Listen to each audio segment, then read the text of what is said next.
Então, pessoal, vamos para a nossa primeira aula do semestre 2026.2. Aê! Então, nossa primeira aula de fundamentos de algoritmos, né?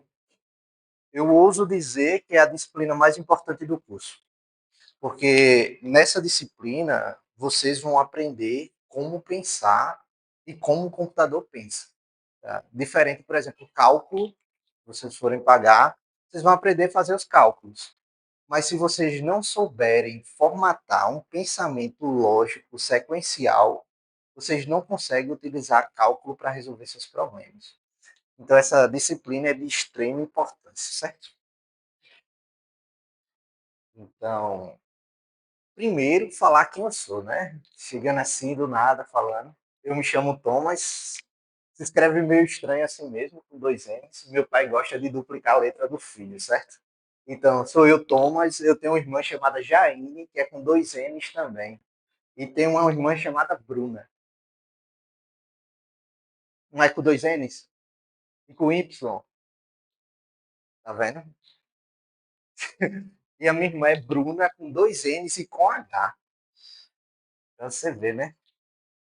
Cada nome. Aí, enfim, meu nome é Thomas Kevin Salles Flores. Eu não sou potiguar, eu sou paraibano, né? Sou de João Pessoa.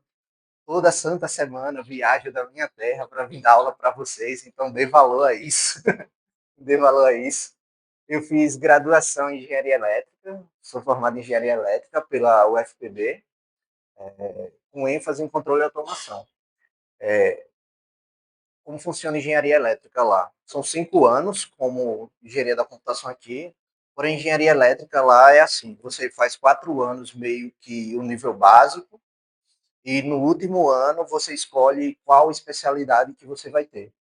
Né? No caso, a minha especialidade é controle e automação. Por exemplo, aqui vocês podem escolher ênfase de games, inteligência artificial, acho que tem outras ênfases assim, que você, meio que você não sai com um diploma assim, especialista em jogos. Você sai em engenheiro da computação, mas com a sua grade curricular vocacionada para aquilo. Eu fiz mestrado também lá na UFPB, né, em sistemas eletrônicos e automação. Aqui sou eu fui o orador da minha turma. No dia que eu fui subir aqui, tinha um batente assim, eu tropecei, quase que eu ia cair. Passei vergonha. Eu fiz o doutorado em engenharia elétrica aqui na UFRN, mas lá em Natal, no campus de Natal, em processamento inteligente da informação. Minha foi de 2022 a 2026. Então, eu defendi meu doutorado e entrei, me tornei professor, assim, em menos de 20 dias. Então, ainda estou aprendendo como ser professor. Então, tem um pouquinho de paciência comigo, tá bom? Fiz na UFRN, processamento inteligente da informação. A minha especialidade do meu doutorado é inteligência artificial em sistemas embarcados. Vocês já viram Arduino? Aquelas plaquinhas Arduino? Pronto. É inteligência artificial naquelas plaquinhas. O meu tema do doutorado foi criar um chat GPT para rodar offline numa AESP32. Né? Há 2 meses atrás eu ganhei um prêmio internacional por conta dessa pesquisa. Parte do meu doutorado eu fiz na FEUP, na Faculdade de Engenharia da Universidade do Porto. Eu morei 6 meses lá em Portugal. E lá, o laboratório que eu fiquei alocado, ele estava vocacionado mais para a parte de cidades inteligentes e sistemas embarcados. Então, ele trabalha mais com essa dinâmica, como a inteligência artificial impacta nas cidades, a mobilidade urbana e tudo mais.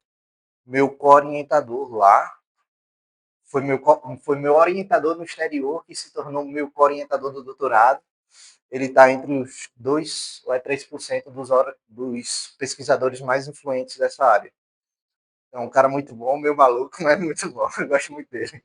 Aqui sou eu lá, na Faculdade do Porto. Tava começando a fazer calor. Eu fiquei no final do ano, então tava um clima agradável de 12 graus.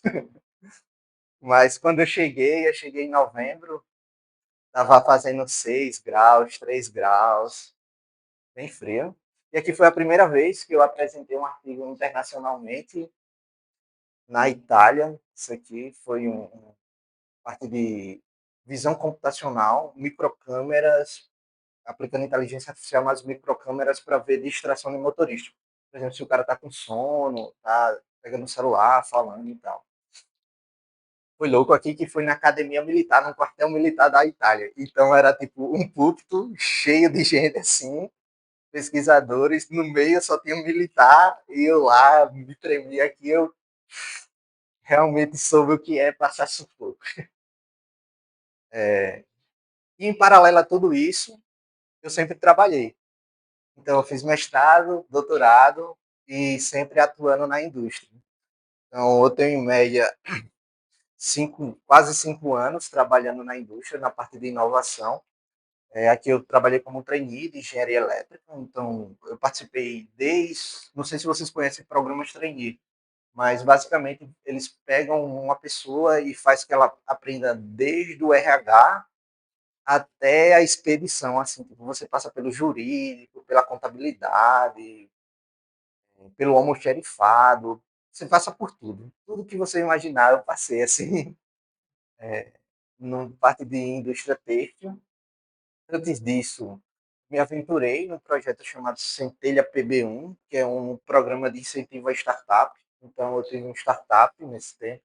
Não deu muito certo, faliu, mas faz parte do aprendizado, que foi no meio da pandemia. Mas foi legal o conhecimento. Depois eu entrei para a Process, que é uma empresa lá de São Paulo. Em 2021, fiquei até o finalzinho de 2024, que foi quando eu viajei para fazer meu doutorado de sanduíche. Então, aqui eu trabalhava mais na parte industrial, principalmente no começo, eu entrei, participei mais da parte de inovação mesmo, de IA aplicada à indústria, depois eu fui mais para automação e, em março, me tornei professor aqui. Então, sou professor novo, né?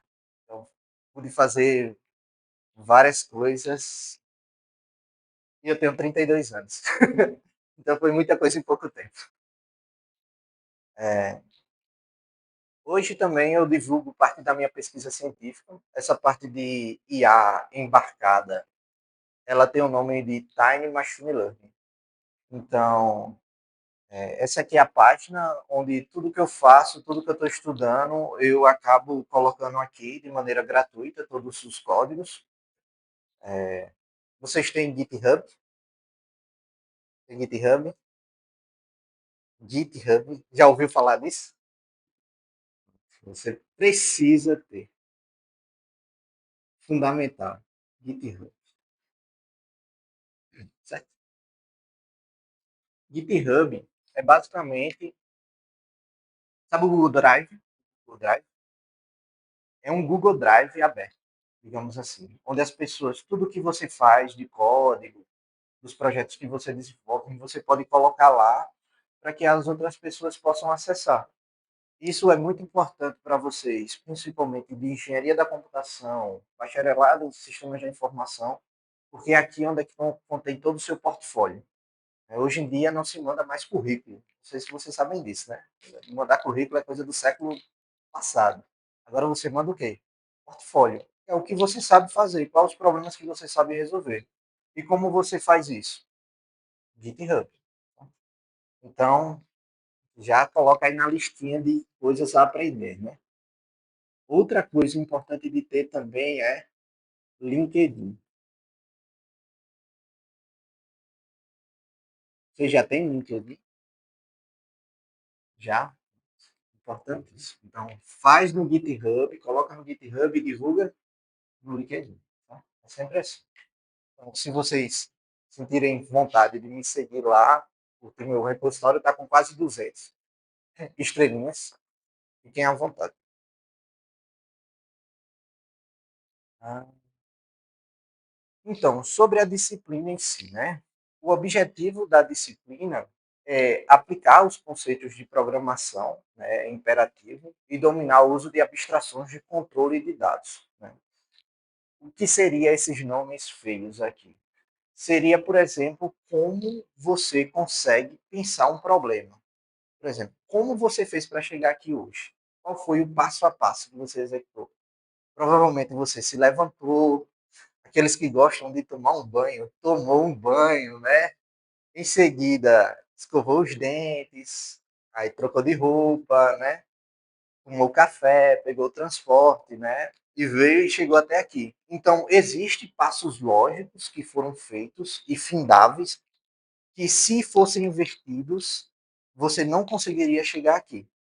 Por exemplo, né? Se você trocasse, ao invés de pegar o ônibus indo para cá, pegasse o ônibus para outro lugar. Não, você tem que ter certeza que o ônibus que você pegou vem para o SEDES. Então, existem restrições nesse passo a passo que devem ser seguidas para que você consiga chegar a um objetivo e resolver um problema. Né? Então, além disso, determinar os trade-offs disso. O que seria trade-offs? Né? Esse termo aqui em inglês. Né? Trade-off é troca com perda. Trade, trade, trade.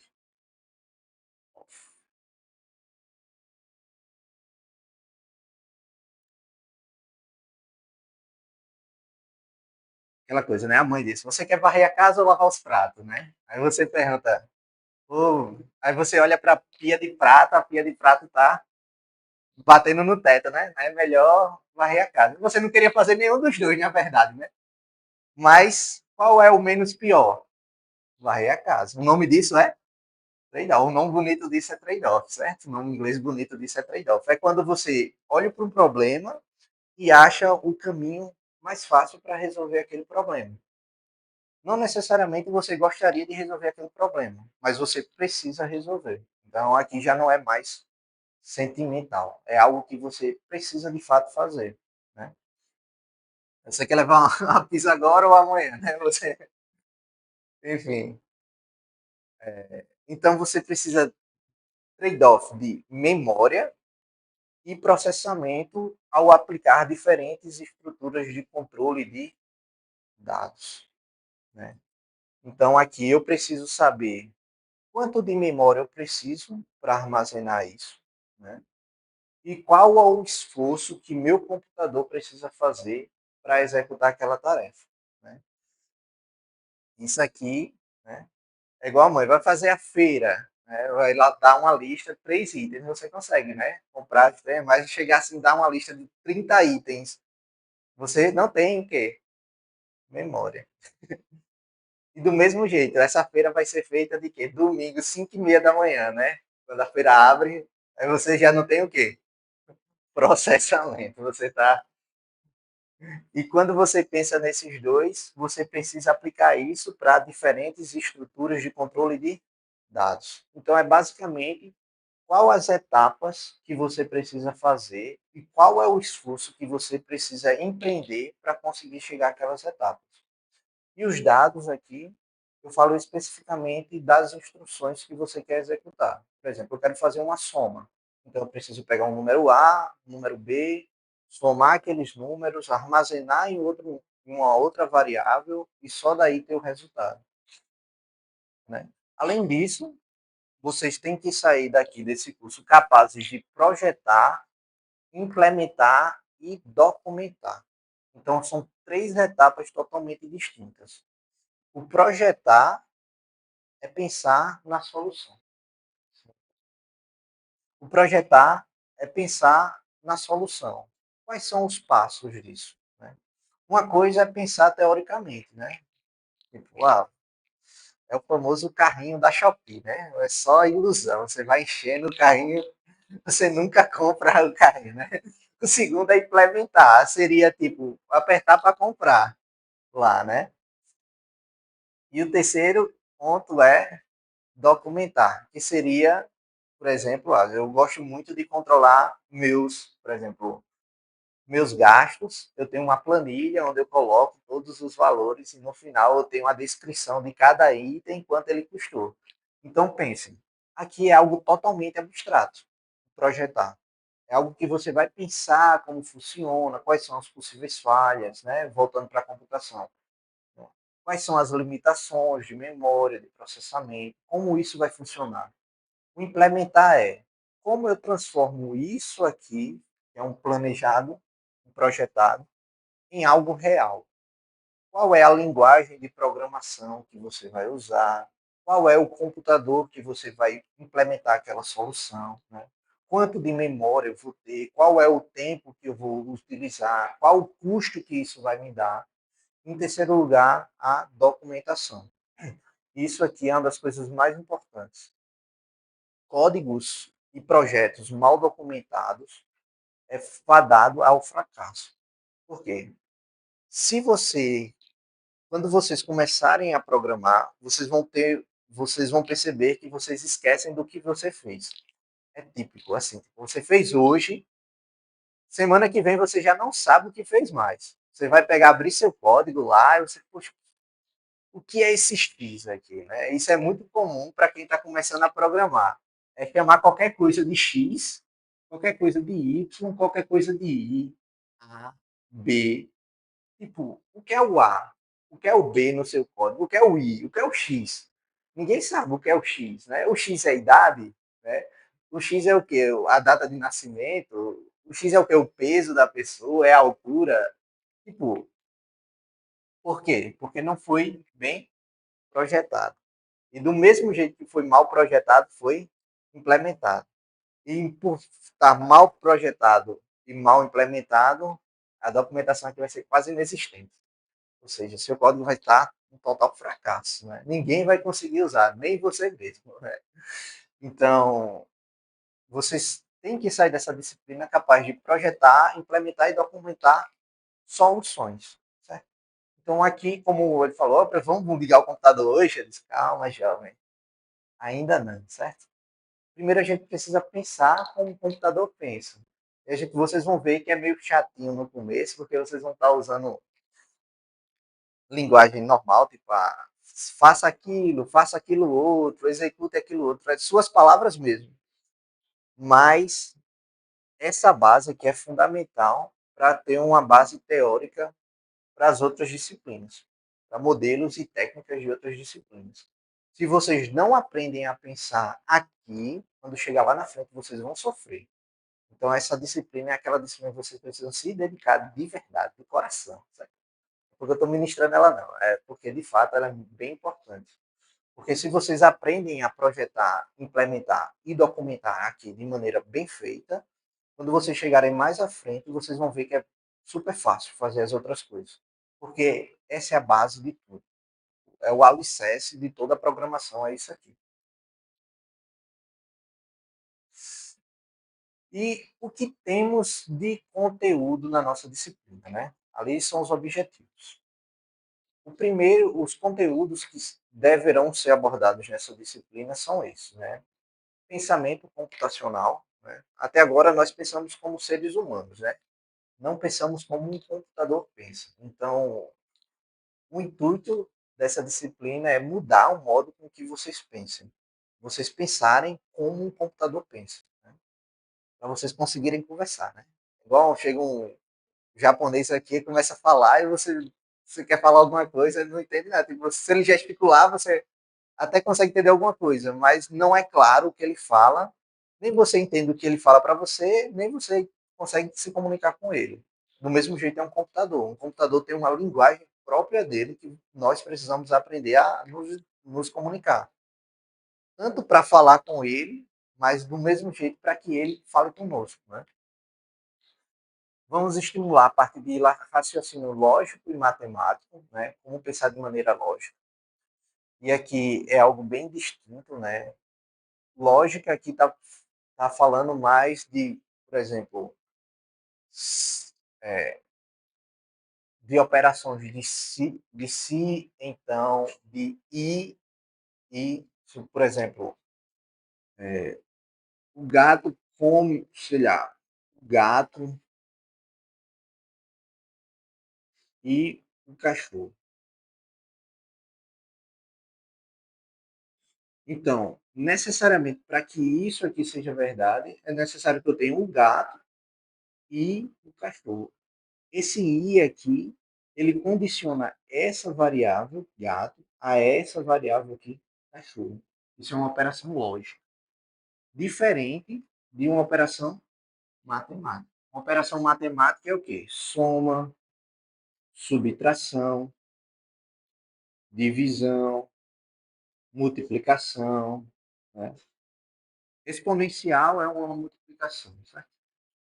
Por exemplo, se eu tenho 2 elevado a 2, isso aqui é 2 vezes 2. Então, o computador entende isso aqui, não entende isso aqui, certo? No fundo ele está fazendo isso aqui. Raiz quadrada, né? Raiz quadrada, sei lá, raiz quadrada de 4. O computador não entende o que é uma raiz quadrada. Ele entende que é 1 sobre 2 sobre vezes 2, né? Que seria a operação inversa da raiz do exponencial, é a raiz quadrada. Né? Então, essas operações, né, são chamadas de operações matemáticas. Como formalizar problemas, né? Como formular algoritmos, princípios de programação, como a gente programa alguma coisa. Por isso que eu disse, a gente só vai ver programação lá para frente. O que são estruturas condicionais, ou seja, você só usa o computador se lavar os pratos. Então, obrigatoriamente, eu preciso fazer o que antes? Lavar os pratos para depois. Então, existe uma condição. Né? Isso são estruturas condicionais. Existem estruturas de repetição. Por exemplo, uma delas é para. Para. E menor que 10, faça alguma coisa. Faça e recebe. Então, para i menor que 10, menor, né? Símbolo menor que 10, faça. I recebe 1. Então, quantas vezes isso vai repetir? 10 vezes. Por quê? Vai fazer 1, né? Considerando que o i começa com 0, né? Começa com 0. 0. Então, o i começa com 0. Então, nessa primeira vez que ele passa aqui, ele vai receber 1. Agora o i é 1. De novo, o i vai ser 2, 3. Então, para i menor que 10, faça isso aqui. Isso aqui são estruturas de repetição, certo?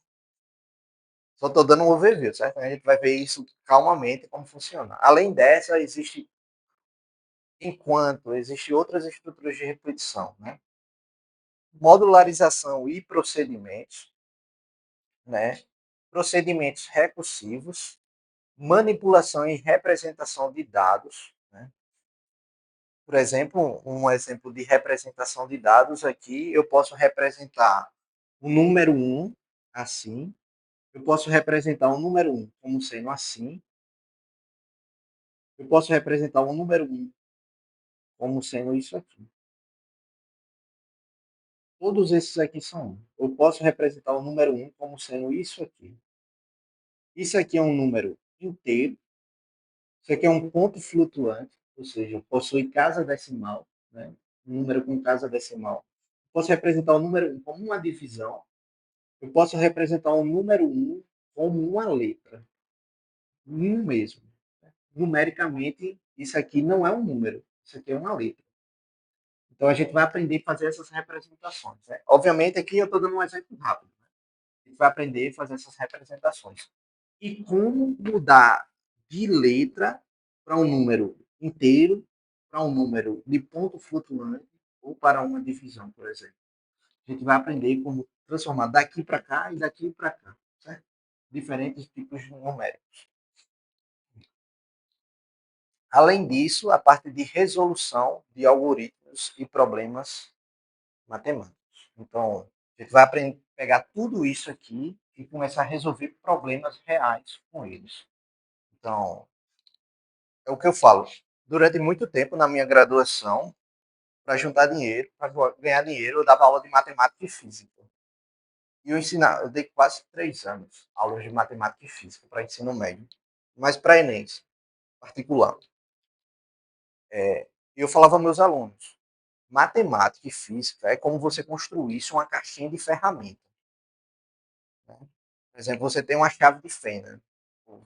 Você consegue fazer muita coisa com ela, mas, por exemplo, já muda uma chave de fenda para uma estrela, né? Chave de fenda é assim, né? Né? Você, já uma estrela é assim, né? Assim, na verdade. Se eu tiver uma chave de fenda com o mesmo espaço aqui da estrela, ela vai conseguir girar o parafuso. É a chave ideal? Não. Mas ela resolve o problema. Então, à medida com que a gente vai aprendendo essas coisas, é como a gente pegasse a nossa caixinha de ferramenta e fosse colocando uma ferramenta específica. Uma ferramenta específica. Uma chave de fenda, aí vem uma parafusadeira, né?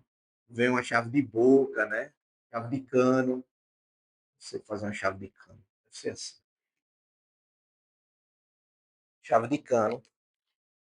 E quando a gente chega aqui no final, a gente tem que reconhecer que para cada tipo de problema, a gente tem que usar uma chave especial para resolver aquilo.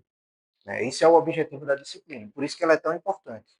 É dar esse arcabouço para vocês pensarem de maneira crítica como pegar essas ferramentas que a gente vai aprender para resolver um problema. Então, no final aqui vocês vão ter uma caixa de ferramentas, assim, com dezenas, dezenas, não sei, chega a centenas já, mas dezenas de ferramentas que vocês podem usar e que vocês precisam ter esse pensamento crítico de qual ferramenta vai usar em que momento. Certo? Tranquilo até aqui, pessoal? Alguma dúvida? Tipo, é mais uma introdução.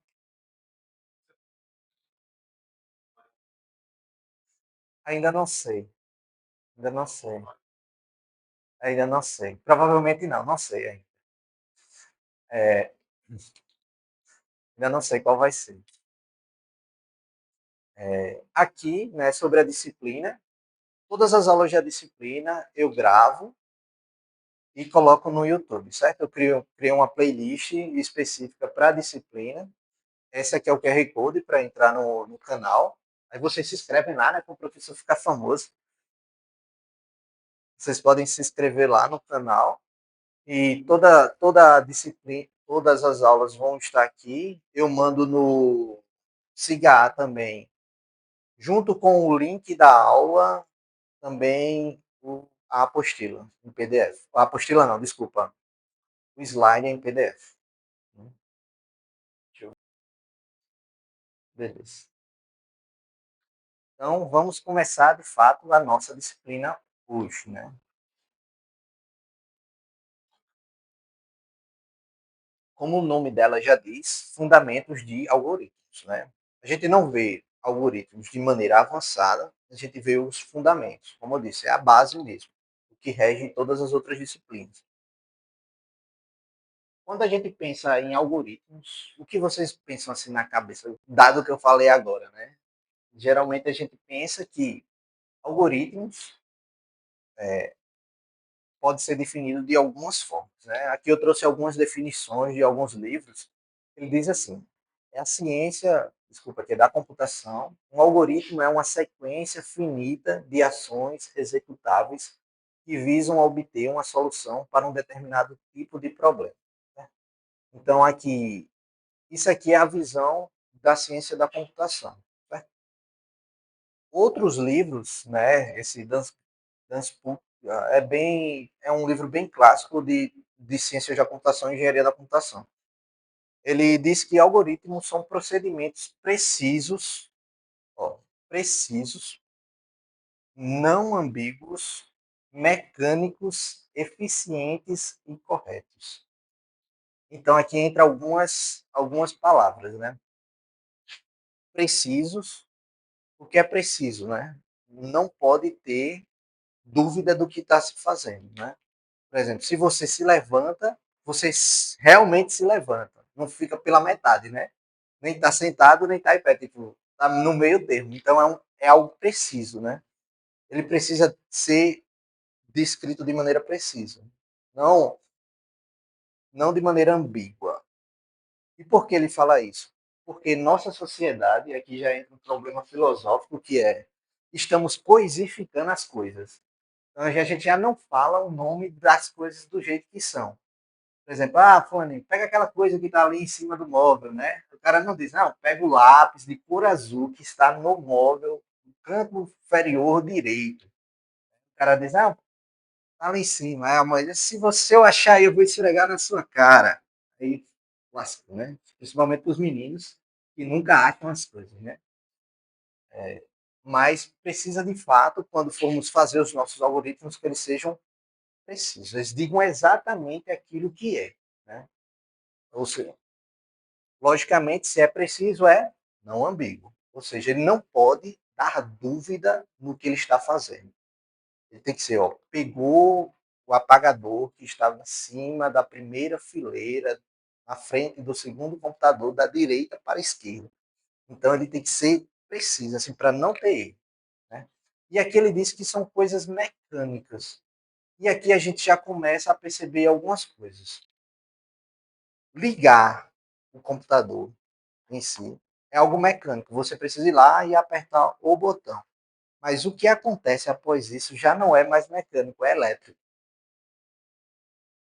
Então, note que, mesmo autores renomados, definições acabam sendo imprecisas na medida que a tecnologia avança.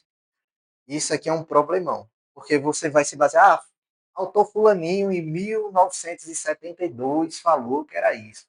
Poxa, a gente está em 2026, o foguete está dando ré, né? A IA está dominando o mundo. Será que essa definição de 1976 faz sentido para os dias de hoje? Talvez não. Até certo ponto, sim, dado o contexto. Mas quando você começa a querer precisar, ela já não mais faz sentido, né? Então, eficientes e corretos. Então, o único ponto falho aqui é questão mecânica, né? Que hoje já não, talvez não faça tanto sentido. Outra definição é desse livro aqui, né? Do meu xará. Esse aí esqueceu de colocar um M. Nesse livro aqui, Algoritmos, Teoria e Prática, ele diz assim: o algoritmo é qualquer procedimento computacional. Apesar de ser um livro atual, esse computacional aqui nos parece meio suspeito. Porque no começo da aula, quando eu falei na questão de vir para cá, o passo a passo que você seguiu é um algoritmo. É computacional, a não ser que estamos vivendo numa simulação, né? E a gente não sabe, Matrix, né? A gente não sabe. Mas, por enquanto, não é computacional. Certo? Mas, por ser um livro de computação, ele define como um procedimento computacional. E bem definido que toma algum valor ou conjunto de valores como entrada e produz algum valor ou conjunto de valor como saída. Então, eu preciso, de alguma forma, ter valores de entrada e ter valores de saída. Né? Portanto, em um algoritmo, é uma sequência de passos computacionais que transformam a entrada na saída. Né? Isso aqui, certo, exceto o computacional. Né? Nem sempre o algoritmo é algo computacional. Então, a gente pode definir de maneira genérica o que seria um algoritmo. Né? Um algoritmo é uma sequência finita de passos organizados de forma lógica que visam resolver algum problema. Né? Se a gente pegasse todas aquelas definições e fosse resumir para o nosso mundo, seria isso. Precisa ser o quê? Finito. Finito é o quê? Que tem começo e fim. Né? Por que não pode ser infinita? Porque infinito é um conceito abstrato. A gente precisa que ele termine. Né? Se não termina, não é, a gente não resolve o problema. O objetivo não é resolver o problema? Né? De passos organizados. Então, eu não posso trocar a ordem dos passos. Né? Eles precisam seguir uma sequência lógica para fazer isso. E grande exemplo disso no nosso dia a dia é fazer um bolo. Né? Eu simplesmente não posso para fazer um bolo, mudar a ordem, que é colocar a forma de bolo no forno por 30 minutos, tirar, depois colocar a farinha, colocar o ovo. Nunca vai sair um bolo. Os passos estão errados? Não. Não tem que colocar 30 minutos. Tem que colocar ovo, farinha, fermento, enfim, chocolate, baunilha. Tem que fazer isso. Mas se não for feito na sequência certa, nunca vai sair o quê? Um bolo. Nunca vai sair um bolo.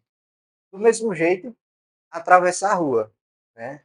Coisa que a gente não faz da maneira correta. Ou seja, tem lá o botãozinho para apertar, né? Você não aperta o botão, você sai correndo no meio da rua e você corre o risco de não conseguir completar e resolver o problema, que seria atravessar a rua, né? Alguém pode vir e levar você de arracha para cima, né?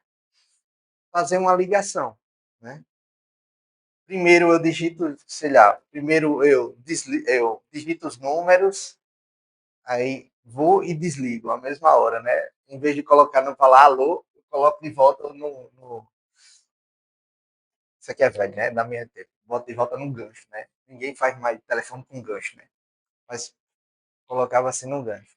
E trocar a lâmpada, né? Primeiro, para fazer uma troca de lâmpada, existe um passo a passo que você precisa fazer ali para fazer uma troca de lâmpada, né? Então, você não pode trocar as etapas para fazer aquilo. Então, basicamente, a nossa disciplina vai se resumir a aprender a sequenciar, organizar e criar lógicas para resolver problemas. Esse é o resumão da disciplina. Assim. Vocês têm que sair daqui sabendo fazer isso. Certo? Então, dito isso, vamos para alguns exemplos. Né? Um exemplo clássico é a questão da trocar a lâmpada. Né? Então, geralmente, como a gente troca uma lâmpada? Né? Primeiro a gente inicia, sempre vai começar assim os algoritmos. Início, fim. Porque precisa ser finito. Então, primeiro a gente, se for baixinho, às vezes eu consigo trocar. Né? Sou alto, mas se for baixinho, precisa pegar uma escada ou um banco, né? Precisa posicionar a escada. Note aqui, né? Não estou aqui pegando qualquer coisa, né? Estou pegar uma coisa para subir. Não está assim, né? Para pegar uma escada ou uma cadeira. Tem que ser algo específico. Né? Posicionar a escada embaixo da lâmpada. Né? Buscar uma lâmpada nova. Subir na escada. Retirar a lâmpada velha do bocal. Colocar a lâmpada nova no bocal. Jogar a lâmpada velha fora. Fim. Então, existe aqui um passo a passo que deve ser feito. Você acha que toda vez que eu fizer isso aqui e quando eu ligar o interruptor, a lâmpada que nova que eu coloquei vai funcionar? Pense aí direitinho. Do que?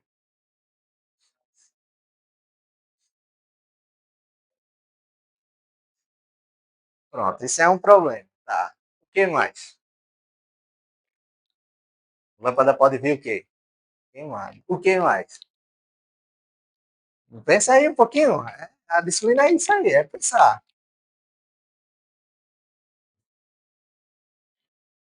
Ó, primeiro, você disse, a gente precisa posicionar de fato de forma correta embaixo da lâmpada. Tal. Às vezes ele tem mais preciso, assim, 90 graus, 30 graus ao norte, vou colocar latitude e longitude, né, na terceira cerâmica e tudo mais, para não ter erro, né? Você falou a questão que a lâmpada nova ela precisa estar boa, precisa estar funcionando. Certo? Então, concorda comigo que existe algumas coisas que precisam ser verificadas para que funcione. Então, não é só listar de maneira precisa, de maneira lógica. É preciso que a sequência de passos ela seja o quê? Verificável. precisa atender algumas condições para que, no fato, no final, eu consiga resolver o problema. E isso aqui é extremamente importante quando estamos programando. Vou dizer por quê. Imagine, você quer criar um sistema para cadastrar clientes. Né? Lá você vai ter nome, telefone, né, endereço. Não, não, não. Concorda comigo que aqui o nome precisa de fato ser o nome da pessoa. No telefone, concorda comigo que aqui precisa ser o número do telefone. Então, esses mecanismos de verificação são muito importantes nesse sistema. Porque eu preciso verificar se aqui é um número válido, eu preciso verificar se aqui é um endereço válido e eu preciso verificar se aqui é um nome válido. Do mesmo jeito aqui. Né? Eu preciso verificar se a lâmpada é nova, se a escada está posicionada corretamente. O que a gente poderia fazer aqui para melhorar o nosso algoritmo? Então, uma segunda versão do nosso algoritmo seria essa. Né? Início. Pegar a escada, posicionar a escada embaixo da lâmpada, buscar uma lâmpada nova, ligar o interruptor e primeiro testar ver se a lâmpada acende ou não. E vocês não falaram. Vocês simplesmente vão trocar a lâmpada sem testar se a lâmpada está funcionando. Olha o problema que está aí. Então, o primeiro passo é ver se a lâmpada está funcionando. Né? E quando a gente tem algumas condicionais, né, aqui é um condicional, esse se, né? Se a lâmpada não acender, então faça o que está aqui embaixo. Esse espaço aqui que existe entre essa bolinha aqui e essa aqui é chamado de indentação.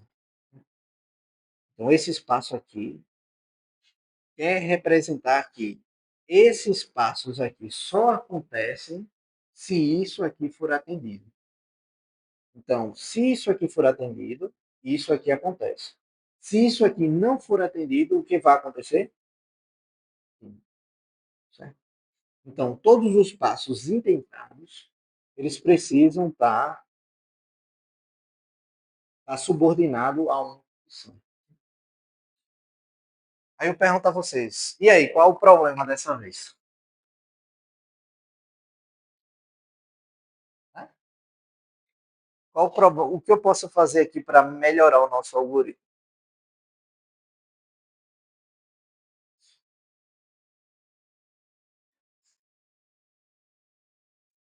Boa. E aí? Também. O que ele falou foi, ó, tá vendo que aqui eu estou tendo um esforço desnecessário? Ó? Vou pegar uma escada, posicionar a escada, buscar uma lâmpada nova, aí só depois eu ligo o interruptor.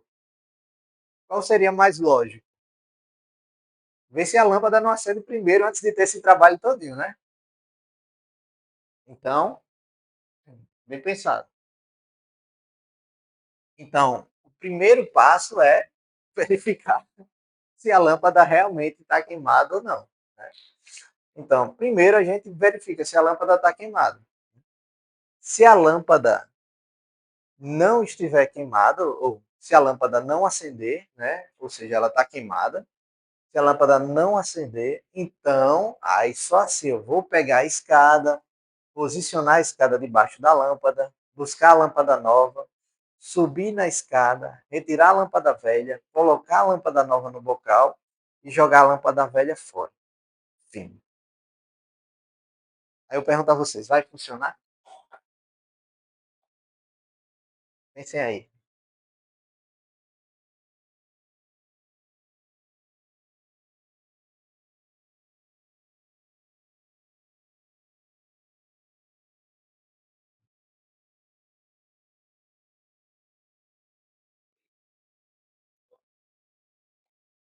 Pensar. Ou seja, existe algo aqui. Por exemplo, do jeito que está aqui, eu vou pegar, não acendeu, beleza? Então, eu vou pegar minha escada tal, vou posicionar a escada debaixo da lâmpada e vou buscar uma lâmpada nova. Aí eu coloco a lâmpada tal, e finalizo o meu procedimento. Mas não existe nada aqui para verificar se a lâmpada nova está funcionando. Concorda comigo que o problema de trocar a lâmpada só vai estar resolvido quando eu colocar uma lâmpada nova e essa lâmpada acender? Então, enquanto não houver uma lâmpada que consiga clarear, significa que o meu problema não está resolvido. Então é isso que vamos fazer. Então, ó, primeiro eu começo o meu problema início, em seguida eu ligo o interruptor, certo? Em primeiro lugar eu testo a lâmpada. Eu ligo o interruptor, testar a lâmpada. Se essa lâmpada não acender, então eu começo a fazer os seguintes passos. Né? Pegar uma escada, posicionar a escada debaixo da lâmpada e entra agora uma nova condicional, que é o enquanto. Então, enquanto a lâmpada não acende, eu preciso sempre fazer o quê? Buscar uma lâmpada nova, subir na escada, retirar a lâmpada velha do local, colocar a lâmpada nova, jogar a lâmpada velha fora. Então, faltou aqui colocar, ligar o interruptor. Né? Ligar o interruptor. A lâmpada não acendeu? Note, ó, tem uma indentação que esses passos aqui está subordinado a esse aqui, né? Esse aqui está subordinado a esse, e esses aqui está subordinado aqui, a esse aqui. Então, isso aqui só acontece se isso aqui acontecer. Tem algo que a gente consegue melhorar ainda aí?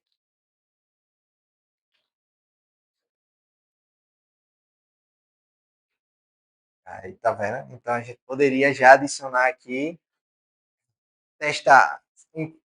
Nota que aqui eu não estou limitando a quantidade de lâmpadas. Não significa que eu tenho lâmpadas infinitas para testar. Mas se eu tivesse, por exemplo, essa sua hipótese é importante, se eu tivesse definido um número de lâmpadas. Por exemplo, tivesse 10 lâmpadas e com certeza eu dissesse que dentro dessas 10 lâmpadas alguma estava funcionando. Então, se eu testasse as 10 e as 10 falhassem, significa que o problema não está na lâmpada, está onde? No botão. Então, precisaria criar um algoritmo para verificar agora o quê? O local. Então, vocês já estão começando a entender qual o propósito da disciplina. É vocês pensarem de maneira crítica como resolver um problema. Né? E como a gente aprende isso? Praticando. Não existe mágica para isso. Hoje, a partir de hoje, vocês vão ver o mundo de maneira diferente. Assim, caramba, eu vou pegar meu óculos, mas se acontecer isso, o que vai acontecer aquilo, né? Se eu vou limpar meu óculos, se eu botar um sabão neutro, beleza, não vai arder meu olho. Mas se eu colocar um sabão que tem essência, vai arder meu olho. Então precisa enxaguar. Então existe no nosso mundo um procedimento para que as coisas sejam feitas da maneira correta. No final das contas, é isso que a disciplina quer dizer. Né? E hoje, né, a tarefinha de casa, hoje a gente finaliza a aula. A aula vai até que horas? 10h20, né? Ah, como hoje é uma aula mais introdutória, é, tranquilo. Então, como hoje é uma aula mais introdutória, eu gostaria que um exercício para a gente fazer, pode ser até 10h30, tem tempo.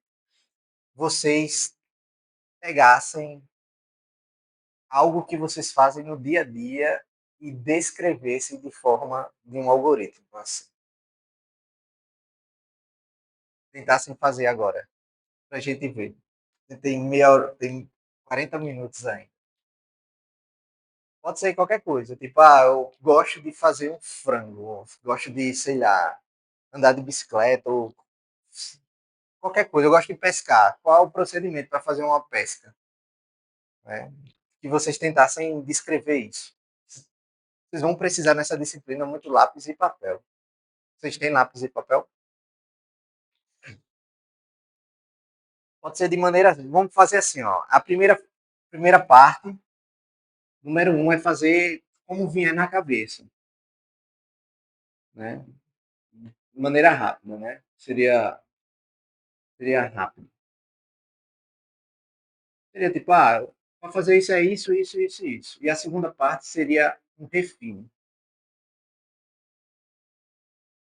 Né? Você faz de maneira rápida, e esse processo que a gente foi fazendo aqui é chamado de refino. Então, eu pego a minha lógica e vou refinando ela para que ela fique mais objetiva e com menos erro possível. Né? Então, fazer o desafio aí para vocês. 15 minutinhos para a gente ver.